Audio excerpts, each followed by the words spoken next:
He built their entire system, then they fired him. Imagine building the entire backbone of a company from scratch, then getting fired because you went to the doctor with chest pain. No warning, no severance, just a termination letter accusing you of abandoning your job. But that wasn't even the worst part. Management also demanded he hand over all of his software code for free before leaving. The same software the entire company depended on to function. Shipments, invoices, customs paperwork, client tracking, everything. What they forgot was one tiny clause hidden deep inside an old contract nobody bothered reading anymore. A clause that legally allowed him to revoke the company's right to use the software completely. And 30 days later, their entire business started collapsing in real time. Dispatch systems failed. Clients panicked. Investors exploded. And the manager who fired him suddenly realized the old dinosaur she mocked was the only thing holding the company together. According to the man telling the story, he joined the company before it was even really a company. At the time, it was basically just a founder, a few salespeople, and a cramped office hidden behind a logistics warehouse. The goal was ambitious. Build a massive logistics platform connecting trucking companies, warehouses, customs, dispatching, tracking, and invoicing into one system. The only problem, they didn't actually have any software. But he did. Before joining the company, he had already built a logistics platform himself through a tiny one-man software company. Originally, it was just a side project for a friend's trucking business.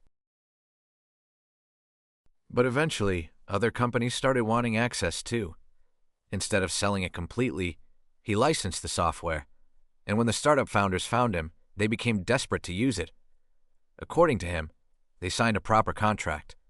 His company retained ownership of the software and intellectual property. Meanwhile, their business received a perpetual license to use it as long as they continued paying maintenance fees and kept him employed as a consultant or senior engineer. Buried deep inside the agreement was one extremely important clause. If the company stopped paying him or terminated him without proper cause, their license to use the software could legally terminate. Back then, nobody cared much about the wording. Everyone was just excited the system worked. And according to him, for years things were actually great. The company exploded in growth. They moved into fancy offices, hired junior developers, built large client networks. Meanwhile, he became known internally as the guy who knew everything. If something broke at 2 a.m., people called him, and according to coworkers, he always fixed it. Then investors arrived, and according to him, that's when everything started changing. The investors hired a new operations director. We'll call her Karen. According to him, she immediately acted like she wanted to modernize the company.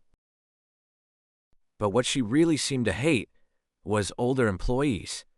During one of her first meetings, she openly talked about removing legacy people, while staring directly at him. According to the story, she especially hated his consulting contract. She repeatedly called it special treatment. And according to him, things only became worse over time. New dress codes, harsh lateness rules, micromanagement. Then she introduced a bizarre new sick leave policy. Employees supposedly needed 3 days' notice before being sick. According to workers, even HR looked uncomfortable hearing it. But Karen insisted people should plan better. At first, he ignored the insanity.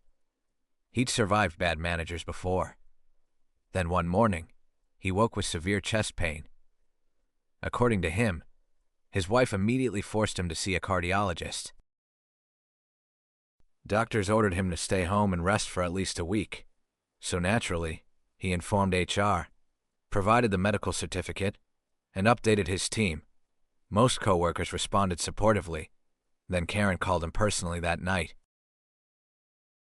And according to him, the conversation became unbelievable almost immediately. She accused him of setting a bad example by staying home sick. Claimed he sounded fine on the phone, and demanded he return to the office anyway. According to him, She even mocked older workers directly during the argument. When he refused, she threatened consequences. So he calmly documented everything in writing, attached the doctor's note, and copied HR plus the founder into the email chain. Then 2 days later, a courier arrived at his house. Termination notice. According to the company, he was being fired for abandoning his duties, but the second letter disturbed him even more. Management demanded he immediately hand over all source code and intellectual property rights to the software. For free. That's when he reopened the original contract for the first time in years. And according to him, he suddenly realized something huge. Not only had they fired him without legal cause, they had also quietly stopped paying the maintenance fees months earlier, meaning they were already violating the agreement. At that moment, everything changed. Instead of screaming, threatening, or sabotaging anything, he decided to comply perfectly with the contract. According to him, he formally notified the company their software license would terminate in 30 days unless a new agreement was reached. Karen exploded. She accused him of blackmail, threatened lawsuits, claimed he had no power. But according to him, he simply kept repeating the same thing calmly. "I'm following the contract." Then the 30-day deadline arrived, and according to him, he logged into the license server dashboard from home, every production system connected to active license keys issued by his company. Next to each server was a simple button, Terminate License. He clicked it. The next morning, the company walked into total chaos. Dispatch systems failed. Invoices stopped generating. Customs paperwork froze. Clients couldn't track shipments. And according to former coworkers, a giant red warning banner appeared across the system. License invalid. Please contact vendor. Karen reportedly lost her mind. She demanded developers bypass the software protections. But according to the story, they couldn't. The system had been designed around the licensing architecture from the beginning. Meanwhile, major logistics clients started panicking. Trucks became delayed. Invoices froze. Money stopped moving. Investors finally realized how catastrophic the situation truly was. And according to reports, that's when they finally reviewed the original contract properly for the first time. Apparently, the room went very quiet afterward, because legally, he was right. Karen had fired the one person holding the entire business together. The company tried rebuilding systems quickly, but according to him, it was hopeless. Years of infrastructure knowledge couldn't be replaced overnight. Clients started leaving permanently. Developers quit. Cash flow collapsed. And eventually, investors removed Karen entirely. But by then, the damage was already done. The company slowly spiraled toward bankruptcy. Meanwhile, he quietly started rebuilding a newer version of the platform through his own company. Former coworkers joined him. Clients followed him voluntarily. And according to him, his new company eventually succeeded while the old one completely disappeared. And honestly, the most satisfying part of the entire story wasn't watching the company collapse. It was watching the people who mocked him as outdated finally realize the so-called old dinosaur had been carrying the entire company on his back the whole time. My manager humiliated herself in front of the VP. A software developer says his manager hated the fact upper management respected him more than her. He built most of the project, solved the technical problems, and regularly attended meetings with executives because he was the only person who actually understood what was happening. His manager absolutely hated that. So one day before an important status meeting, she pulled him aside and gave him a direct order. Sit there and keep your mouth shut. No problem. He followed her instructions perfectly. Then the VP started asking detailed questions about the project, and suddenly the woman demanding all the credit realized something horrifying. She was the only person in the room who had no idea how the project actually worked. According to the employee telling the story, he worked on a massive company project involving multiple departments. The project was complicated, technical, and extremely important to upper management. And according to him, he handled most of the actual work personally. Writing code, fixing bugs, managing integrations, and solving problems nobody else understood. Because of this, the company VP started inviting him directly into project status meetings. According to him, the VP liked hearing updates from the person actually building the system. At first, he didn't think much about it. But apparently, his manager hated the arrangement. According to him, she became increasingly irritated every time executives praised the project, especially whenever his name came up directly. The problem, she technically managed the project, but barely understood the technical side of it. According to the employee, she mostly attended meetings, repeated buzzwords, and tried taking credit for team successes. Meanwhile, he handled the actual difficult work behind the scenes. Over time, the tension between them quietly grew. Then one day before an important executive meeting, everything finally boiled over. According to him, his manager pulled him aside privately beforehand, and she looked furious. Apparently, she was sick of executives asking him questions directly during meetings. So she gave him a very specific instruction: sit there and keep your mouth shut. According to him, he was honestly surprised by how direct she was. No suggestions, no professionalism. Just a straight order not to speak. At first, he considered arguing. Then he realized something: malicious compliance would probably work better. So he simply nodded and agreed. No attitude, no resistance, just complete compliance. Then the meeting started.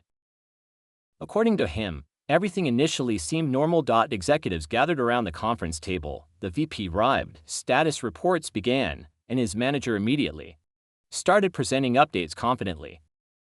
At first, things went smoothly. She repeated timelines, mentioned progress milestones, threw around technical terms. Meanwhile, he sat quietly taking notes exactly as instructed. Then the VP started asking detailed questions. Questions about specific integrations, performance issues, back-end architecture, the kind of questions only somebody actually working on the system could answer. And according to him, that's when the room's energy changed instantly. His manager froze. At first, she tried bluffing, using vague corporate language. But the VP kept pushing deeper. And every answer became more awkward than the last. According to him, the silence in the room started becoming painful. Executives looked confused. People started glancing toward him quietly, but he stayed completely silent, exactly like she demanded. The VP eventually turned directly toward him. According to the employee, the VP looked genuinely confused at this point. Because normally, he answered these questions immediately, but this time, nothing. The manager quickly interrupted before he could speak, apparently still trying to maintain control of the meeting. Then the VP asked another technical question, and once again, she couldn't answer it. According to him, the room became almost unbearably awkward afterward, because everybody suddenly realized the same thing at once: the person leading the project didn't actually understand the project. Meanwhile, the one person who did understand it had been specifically ordered not to speak. Finally, the VP reportedly looked directly at him again and asked, "Do you have anything to add?" According to the employee, he calmly responded, "I was instructed to sit quietly and not participate." The room reportedly went dead silent. Then several executives slowly turned toward the manager. According to him, her face immediately went bright red. The VP apparently paused for a second before saying, "Well, that was clearly a mistake." At that point, the meeting completely shifted. The VP started directing questions straight toward the employee instead, and according to him, he answered every technical issue quickly and clearly. The project suddenly made sense again. Timelines became understandable. Problems got clarified, and within minutes, the entire room reportedly relaxed. Meanwhile, his manager barely spoke for the rest of the meeting. According to him, she looked furious the entire time, but there wasn't much she could actually say because, technically, he had followed her instructions perfectly. And according to him, things changed noticeably afterward. Executives began involving him more directly in future meetings. Meanwhile, his manager stopped trying to silence him. Apparently, she realized the hard way that taking credit only works if you actually understand the work being done. And honestly, the funniest part of the entire story is that she probably would have survived the meeting just fine if she hadn't been so obsessed with making sure nobody else got recognition. This story is satisfying because the revenge is so simple. No screaming, no sabotage, no dramatic confrontation. just somebody following instructions exactly as given, and honestly, those are usually the best malicious compliance stories because the person causing the disaster usually creates it themselves. The manager didn't fail because the employee embarrassed her intentionally. She failed because she cared more about control and recognition than actually understanding the project. A lot of workplaces quietly operate like this too. The people doing the real work often stay invisible, while somebody else tries presenting themselves as the expert, but eventually, reality catches up, especially once executives start asking real questions. And honestly, the VP probably learned something valuable that day too. Sometimes the most important person in a project isn't the loudest person in the room. It's the quiet person actually keeping everything running behind the scenes. But what do you think? Did he handle this perfectly? Or should he have spoken up earlier to save the meeting? Let me know in the comments. And if you enjoy workplace revenge and malicious compliance stories like this, make sure to subscribe for more.